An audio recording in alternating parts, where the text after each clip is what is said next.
پروانه نداره. در کنج دلم در کنج دلم عشق کسی خانه نداره.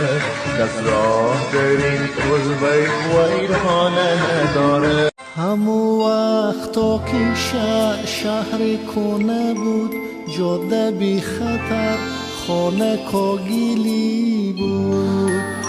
همو شبها پر از لطف و قصه بود، قصه ساده بود نقل و صندلی بود.